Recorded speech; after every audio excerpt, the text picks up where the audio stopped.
Talking में मैं जूही आपका स्वागत करते हैं। तो आज हम जिस घर के बारे में बात करेंगे वो एक बहुत ही ऑस्पिशियस और बहुत ही ब्यूटीफुल घर है। वो है हमारा 5th house, the house of our intelligence, the house of our wisdom, house of our बुद्धि, the house of our grace, house of our good health, house of our divine grace, house of intelligence, house of our creativity, and the most important, the house of our पूर्व पुण्य भाव। जी हाँ, हम 5वें घर को पूर्व पुण्य भाव से जोड़ते हैं। ये वो भाव है जो हम अपने साथ कैरी फॉरवर्ड करते हैं, वो डीड्स जो हमने अपने पास कर्मों में की होती है।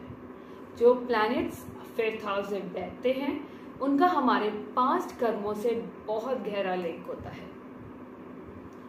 तभी तो हमें वो प्लैनेट उस घर में बैठे या उस घर को देखते, दृष्ट होते हुए, एस्पेक्ट होते हुए हमें मिलते हैं हमारे हॉरोस्कोप में। अगर हमारा 5th house is under the benefic influence, या वहां पर जो कुंडली के हिसाब से, जो मेरी लगन के हिसाब से जो बेनिफिक प्लैनेट्स हैं या जो नेचुरल बेनिफिक प्लैनेट्स हैं वो बैठते हैं, तो कहीं ना कहीं ये बताते हैं कि मुझे मेरे पास कर्मों के हिसाब से कहीं ना कहीं मुझे इस जन्म में there lot many things I would get very easily because of my good past deeds.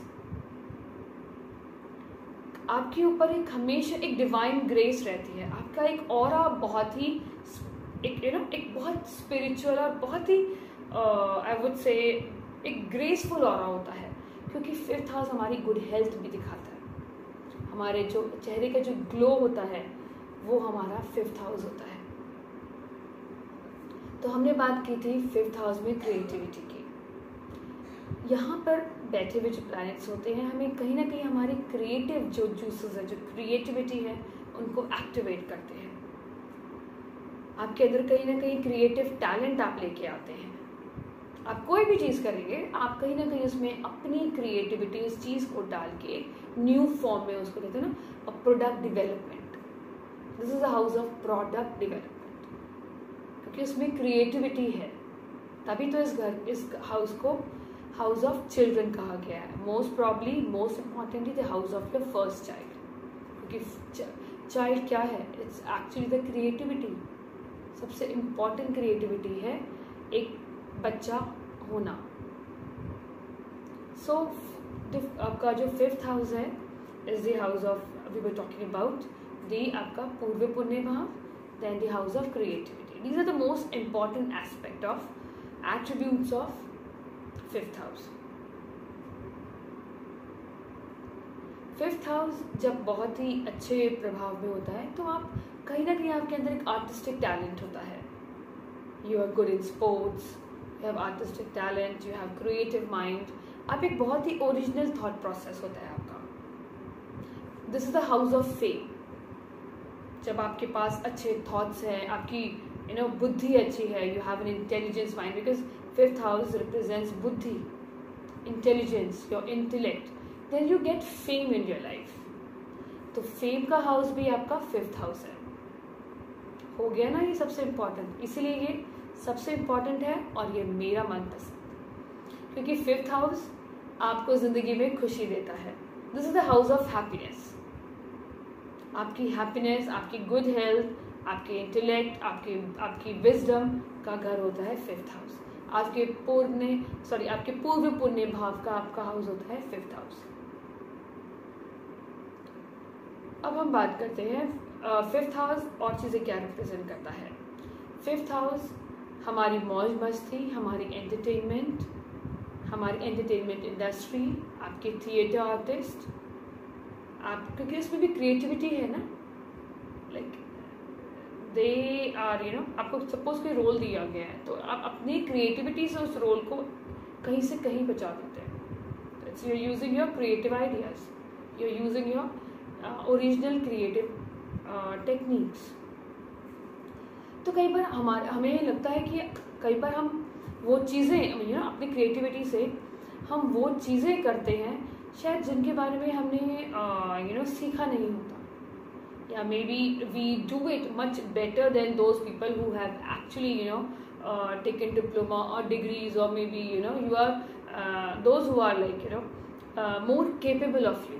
But sometime when you have a good favorable fifth house, then आप वो अपनी creativity से, अपने wisdom से वो चीज़ कर पाते हैं, वो उन चीज़ों वो मतलब you develop those things which are much better than a lot many people who are much more talented than you. ये क्या है? ये आपका फिफ्थ हाउस है. अगर हम बॉडी पार्ट के बारे में बात करते हैं तो फिफ्थ हाउस हमारा स्टमक है, हमारा डाइजेस्टिव सिस्टम है और हमारा naval area. Fifth house is the house of love affair, Prem, love, affection, emotion is govern by fifth house. तभी तो जब कहते हैं ना प्रेम, हम अपने बच्चों से प्यार करते हैं, that's a house of, that is also the fifth house. तो प्रेम का भाव है फिफ्थ हाउस. जब यहाँ पर बैड एस्पेक्ट होते तो कहीं ना कहीं आपके अंदर फीलिंग्स को, मतलब you can not represent your feelings well. आप इमोशनली अपनी फीलिंग्स को मतलब जता नहीं सकते हैं. Sometime you come across like वो मतलब emotionally they don't express, they are not very expressive. So अब हम सबसे इम्पॉर्टेंट दो एस्पेक्ट ऑफ फिफ्थ हाउस हैं, वो है आपका पूर्व पुण्य भाव and second is your wisdom. Wisdom is really important. Why? क्योंकि जब विजडम है, जो इंटेलिजेंस है और जो इंटेलेक्ट है, वो हमें हमारा राइट चॉइस डिसीजन लेने में हेल्प करती है, और हमारे जो राइट कर्म है उनको डिफाइन करने में हमारी बुद्धि हमारा साथ देती है. तो this is the house of buddhi. जब fifth house is under the aspect of good planets, then आपकी बुद्धि बहुत अच्छे से काम करती है, आपके दिए हुए एडवाइजेस बहुत अच्छे से काम करते हैं. This is the house of advisory. Those who are actually into the business or maybe in the field of advisory, जो उनके दिए हुए एडवाइजेस हैं, उनके दिए हुए जो उपाय हैं, वो लोगों को लगते हैं, लोगों पे रिजल्ट आता है उनके दिए हुए चीज़ों का. They can be a good advisers. तो बात कर रहे थे बुद्धि की. बुद्धि इसलिए इम्पोर्टेंट है कि बुद्धि ही तो है जो हमारा कर्म डिसाइड करती है. You know how? क्योंकि बुद्धि ही है जिसमें हमारा इंटेलिजेंस है. हमें ये समझ आता है कि हम ये करें, सही करें या गलत करें. फॉर एग्जाम्पल रामायण, हम एग्जाम्पल रामायण से लेते हैं. रामायण में जो दो इम्पोर्टेंट कैरेक्टर हैं जिन्होंने रामायण को रामायण बनाया, फर्स्ट है Kaikeyi. Kaikeyi is a right example. सबको पता है कि वो राम से कितना मोहब्बत करती थी, बट समहाउ एक दिन उनकी बुद्धि भ्रष्ट हो जाती है. बुद्धि भ्रष्ट हो गई. That is the fifth house. Why and how? When it has the malefic planet, और maybe there is a influence of malefic planet. जब उनकी अंतर्दशा चलती है, it has a major role to play. Yes, because even I have observed in life. तो उनकी बुद्धि भ्रष्ट हो गई, and we all know what happened next. Then second example is Ravan. Ravan ने सीता को इसलिए हरा क्योंकि उसकी भी बुद्धि भ्रष्ट हो गई. ही वाज अ ब्राह्मण, बट जब उन्होंने जो काम किया, दैट वाज लाइक, वो जो सिन था वो तो लाइक अनएक्सप्लेनेबल. तो वो क्यों किया? क्योंकि तब उनकी बुद्धि भ्रष्ट हो गई थी. तो बुद्धि का हाउस है हमारा फिफ्थ हाउस. तो फिफ्थ हाउस ही है जो हमारे कर्म को डोनेट करता है, क्योंकि फिफ्थ हाउस हमें बताएगा कि भैया हम ये काम करेंगे तो जो उसका जो रिजल्ट होगा, अच्छा या बुरा, वो आपके जो कर्म बनेंगे वो फिफ्थ हाउस रिप्रेजेंट करेगा. तो जो प्लैनेट होते हैं, जो आपकी कुंडली, जो आपके लगन के हिसाब से बेनिफिक होंगे, तो you always go into the right deeds. When जब भी अगर दशा या ग्रह दशा चलेगी, still you have a intellectual brain, still you have a spiritual brain, I mean mindset. और जब वो बैड प्लैनेट की, जो मेलेफिक प्लैनेट्स की जब दशा, ग्रह दशा चलती है, तो कहीं ना कहीं वो आपकी बुद्धि पे सबसे पहले असर डालती है, आपकी बुद्धि को हर लेती है. Then you start doing bad deeds, then more bad karmas get accumulated in your horoscope. So this is the most important role of fifth house. अब हम बात करते हैं फिफ्थ हाउस में बैठे हुए प्लैनेट्स की. अभी we are not talking about the राशि, we are just discussing what is fifth house. So if you find sun is there in your chart in the fifth house, what does it mean? अगर हम काल पुरुष की कुंडली देखते हैं, we will be doing this, I will be making a video on this. तो जो फिफ्थ हाउस का रूलर है दैट इज सन. तो सन यहाँ पर बैठता है जब भी, तो he is quite comfortable in this position. It makes person very creative. उनके अंदर ओरिजिनल थॉट्स होते हैं, ओरिजिनल क्रिएटिव आइडियाज होते हैं, very authentic, and he is happy in this house. He makes you very creative. It gives you a little bit of ego because you have a different very intellectual and very creative. It's a very good combination of creativity with intelligence.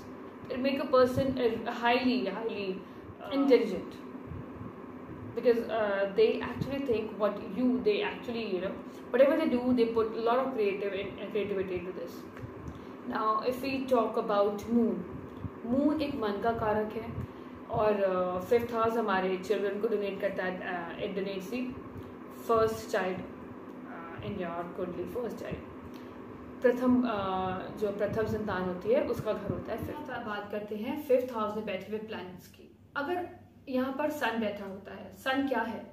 Sun is like quite comfortable in this house because sun का अगर हम काल पुरुष कुंडली के हिसाब से देखते हैं तो sun is a ruler of fifth house. तभी तो हाउस ऑफ फेम कहते हैं इसको. तो house of fame, house of creativity, house of learning. तो सन यहाँ पर काफी कंफर्टेबल रहता है. You have those creative ideas and you are like you love to do artistic performances or you love to be on the stage. And so this is the house of advisory. This is the house of advisory. This is the house of product development. So now we talk about moon. Planet of moon मन का कारक है. तो कहीं ना कहीं हम अपने क्रिएटिव आइडिया से, कहीं ना कहीं हम अपने बच्चों से एक बहुत ज़्यादा इमोशन, मतलब हमारे लिए वो चीज़, हम उस चीज़ से बहुत इमोशनली अटैच हो जाते हैं.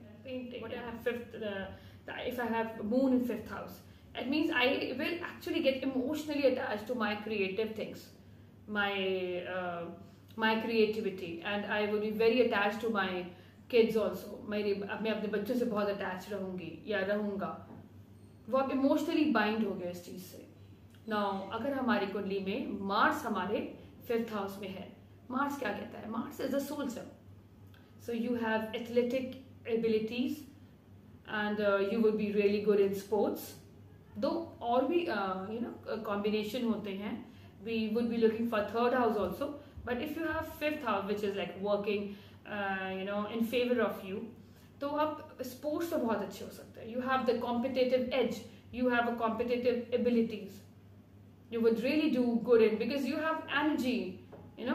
जहाँ पर भी मार्स होता है, Mars is full of energy which activates energy in your house. जैसे सन illuminates the house where it is situated. Same way where the Mars is, Mars energy डालता है उस घर पे. Now if we talk about Jupiter is a guru. Jupiter is always like, Jupiter is also comfortable in this home, in this house, इस भाव में. और Jupiter work as a advisors, बहुत अच्छा काम करते हैं और वो कहीं ना कहीं अपनी नॉलेज को भी जरूर स्प्रेड करते हैं. They don't keep their knowledge with them. They feel like spreading them. They are the real good advisers and they work like real good gurus. वो बहुत अच्छे उपाय देते हैं, बहुत अच्छे एडवाइसेस देते हैं. So it's a good placement. Now if we see we have Mercury in this fifth house. What Mercury represents? Mercury represents your intelligence. Mercury represents business minded. So Mercury is also quite comfortable in this house क्योंकि जो भी आपकी creativity होंगी, what it demands, so you feel like whatever area of creativity you are into it, and you try to create something which is different from others, and this is also a good placement. They are real good writers. They are sharp minded people, very analytical, very detail oriented people. This is also a good placement. If you have Venus itself is a creative planet. अभी हम लोग राशि के बारे में बात नहीं करें, we are just talking generally कि अगर ये प्लान होते हैं तो how what are the results, ये हमें किस तरह रिजल्ट्स देते हैं. Now if we talk about Saturn, as we know in Kalpurish Kundli, fifth house is owned by Sun. Saturn and Sun, they are like poles apart.